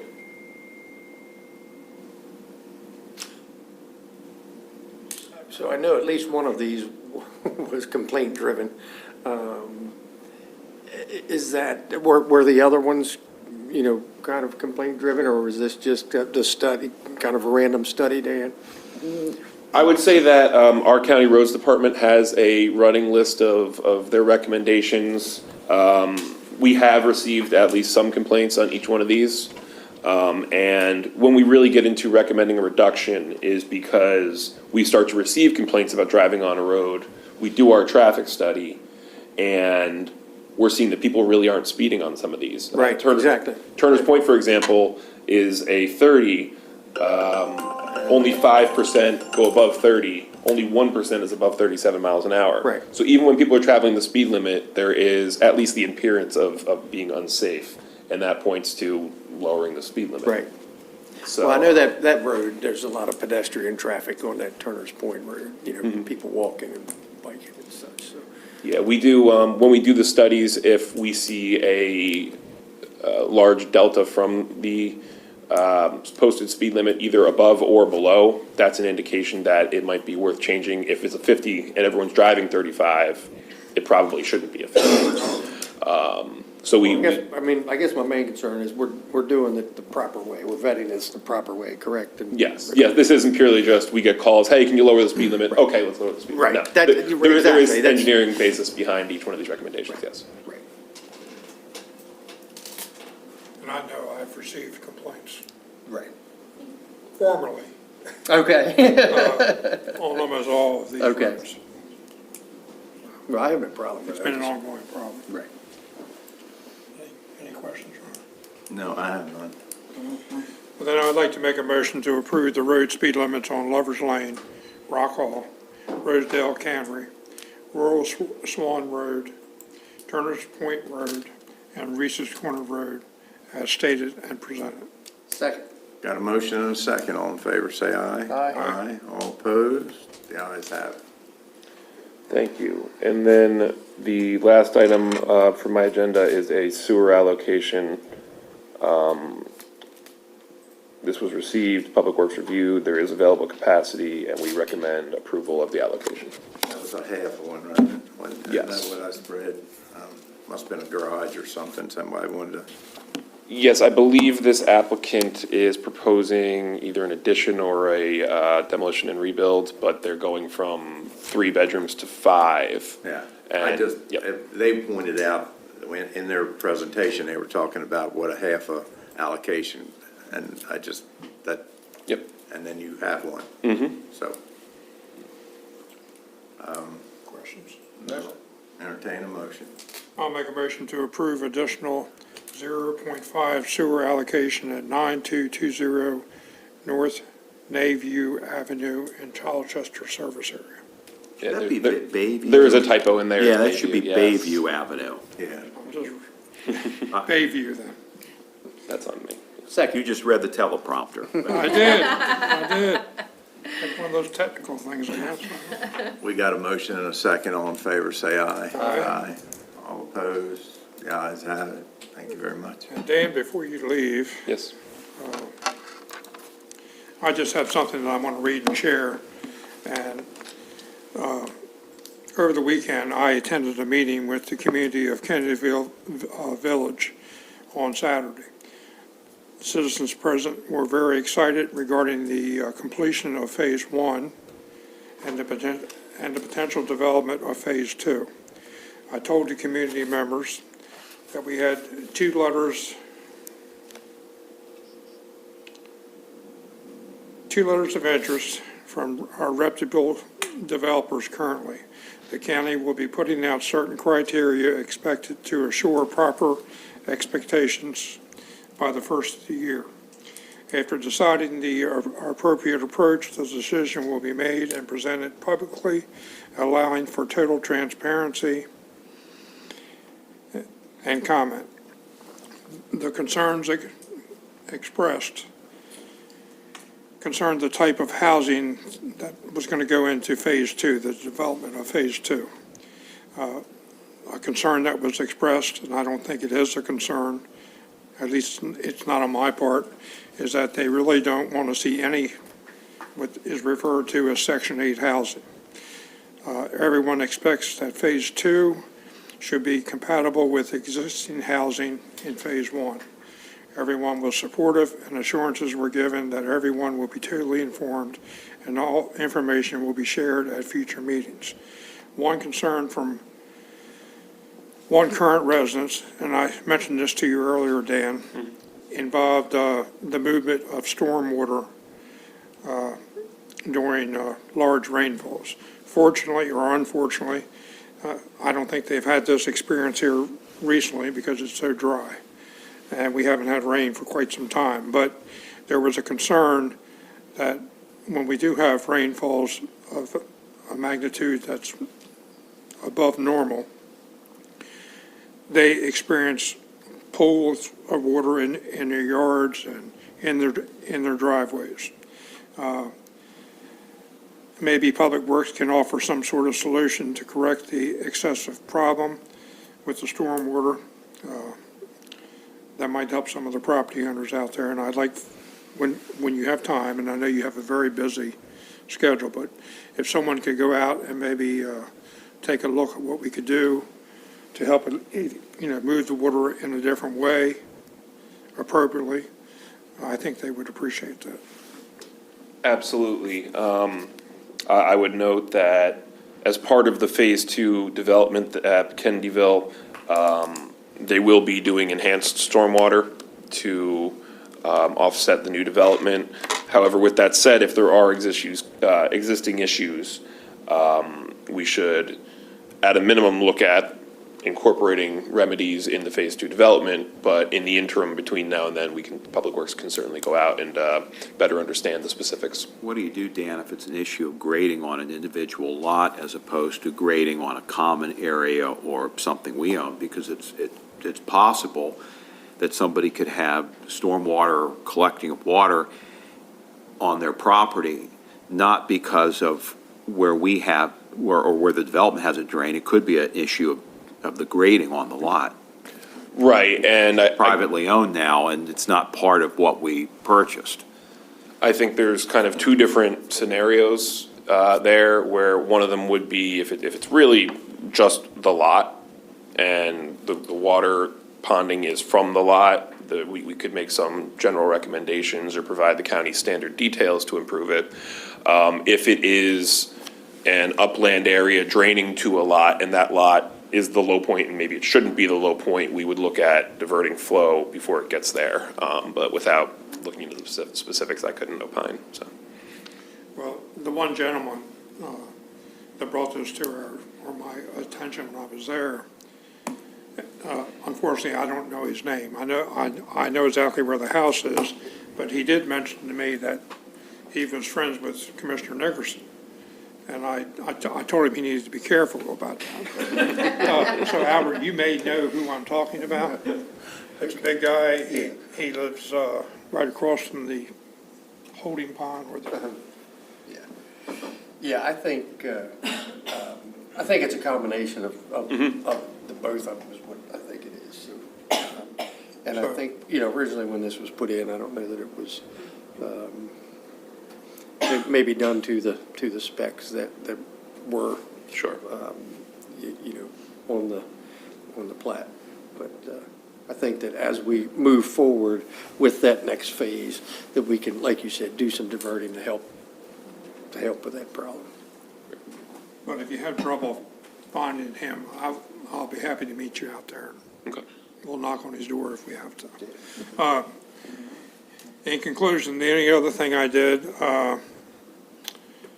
is that I let the citizens who were present to know that the commissioners are committed to finding an appropriate developer who is reputable and capable of fulfilling their commitment, and that we plan to put safeguards in place to assure this development is successful.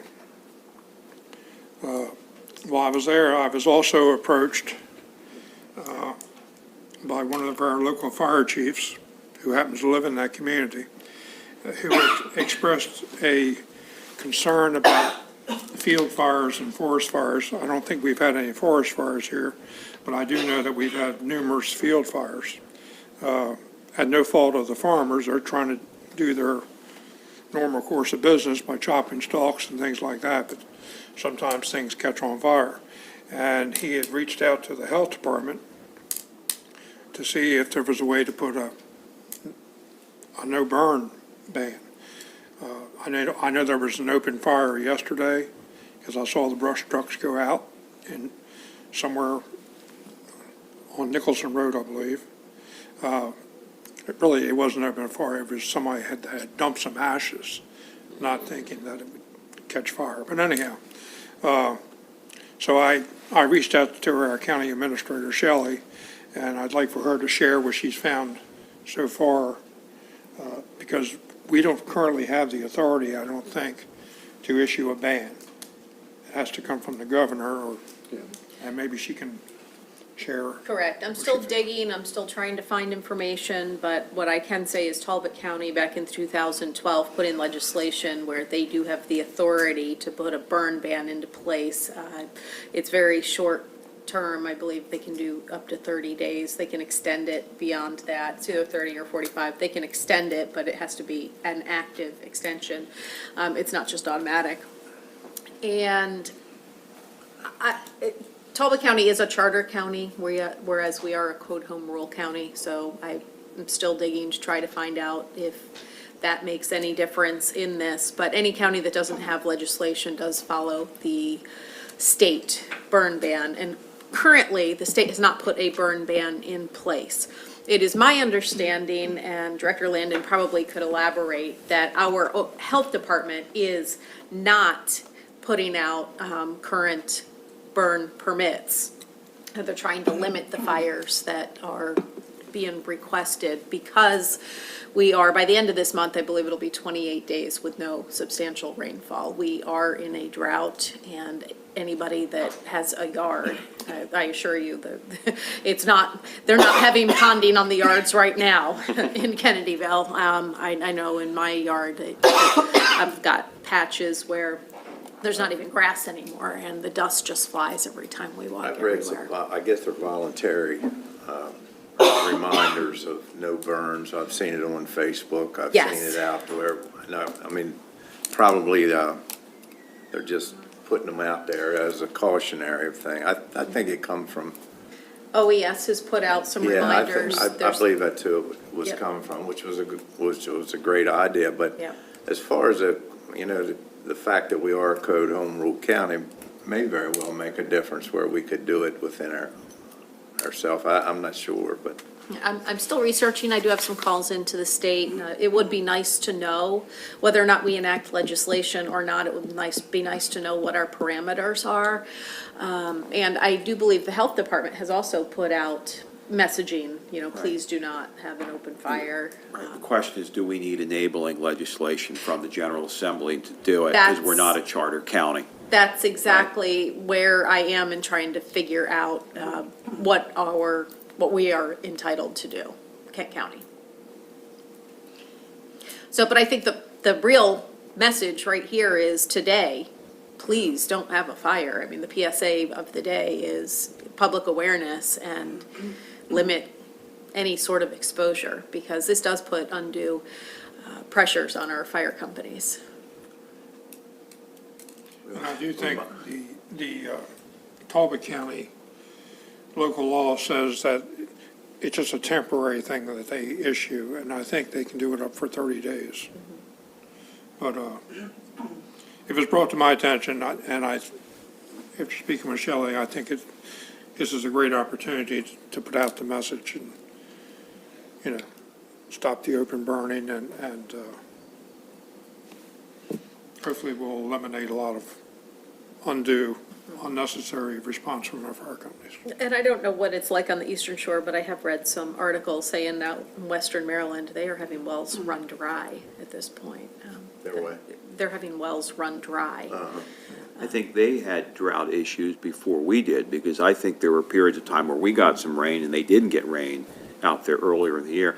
I just note that Kent County EMS did send out an email recommending not to have any outdoor fires. That went out yesterday. And that doesn't reach everybody, but my belief is there's a pretty large distribution list there on that. Brian sent that out. Fires, fireworks, sparklers, I mean, any sort of, just now is not the time. It's a dry time for sure.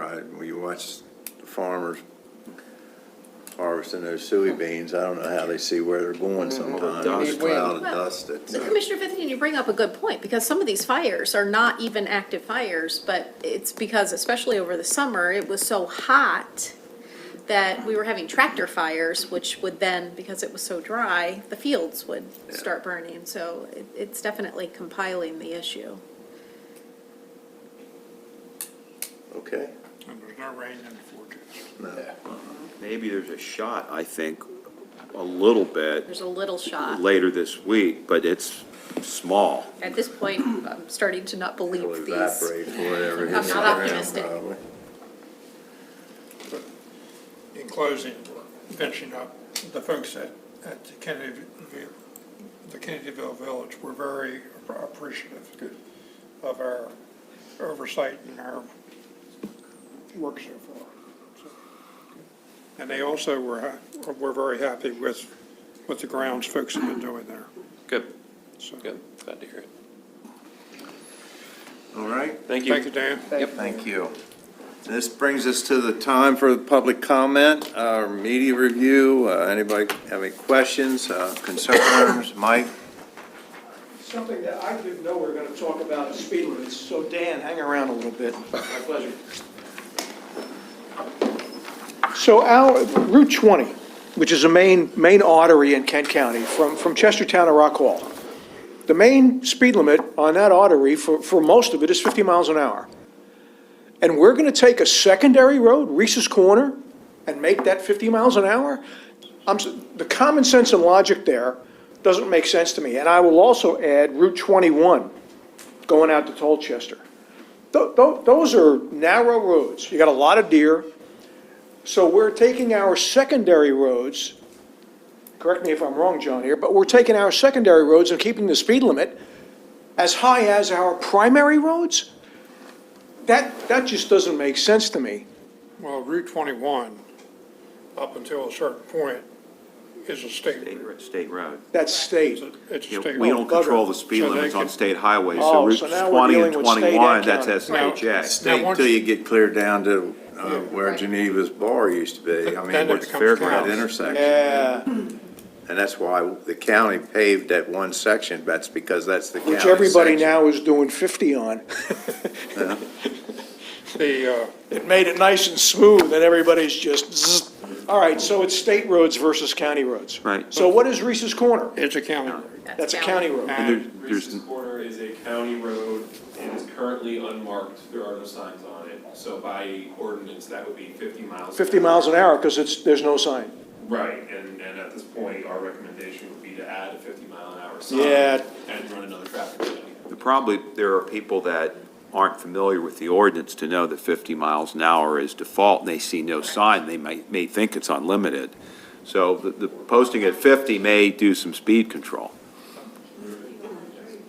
I'm not encouraging people to drive as fast as they can, No. but that, if you don't see a speed sign, you may think Common sense and there's no- logic, so I you know think that our main artery is 50, but I got a secondary road that I'm also gonna drive 50 on. Just doesn't make sense. You know, those roads are not, Reese's Corner is not, I mean, it's good, but gee whiz. And right now, you got deer all over the place. For the next couple of weeks, it's gonna get really bad. Yeah.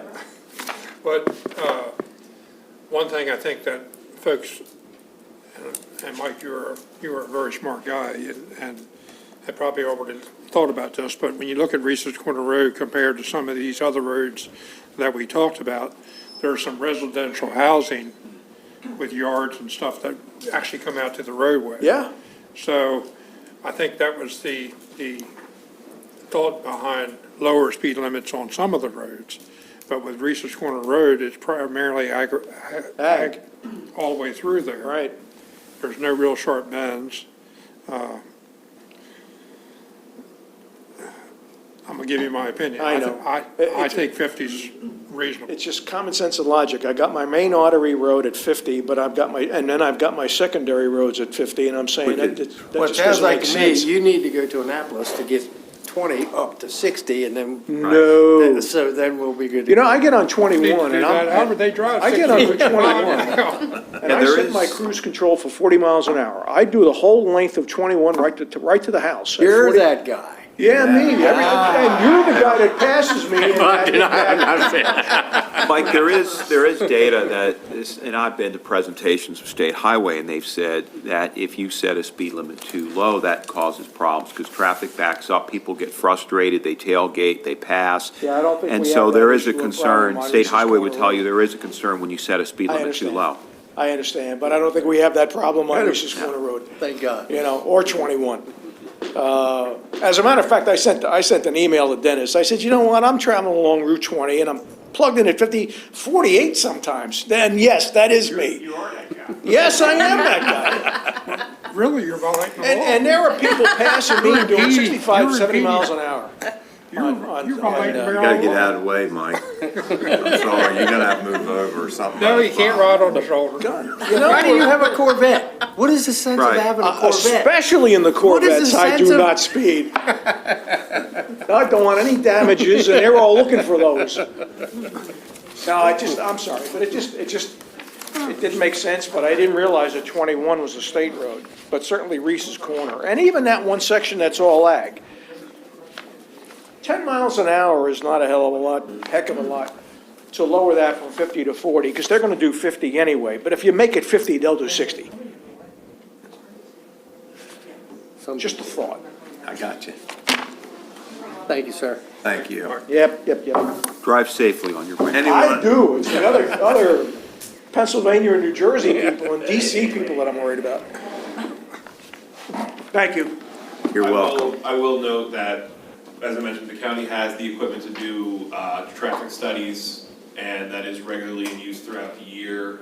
We do intend, maybe 6 or so months after we make these changes, to go back and reevaluate the roads, and we'd be able to compare what it was pre versus what it looks like post, after the driver habits and nature has kicked in. So it doesn't cost us any money to do a specific test, other than the labor of setting it up, the hour or so. So we keep that. The drag stick marks on 445 were always interesting. Yeah. All I right, like my little utopia here, I don't want to screw it up. We don't either. Exactly. then Thank you. we have, if no one else has any comments or issues to discuss, I'll entertain a motion to go into closed session. We have 2 issues to deal with in closed session today.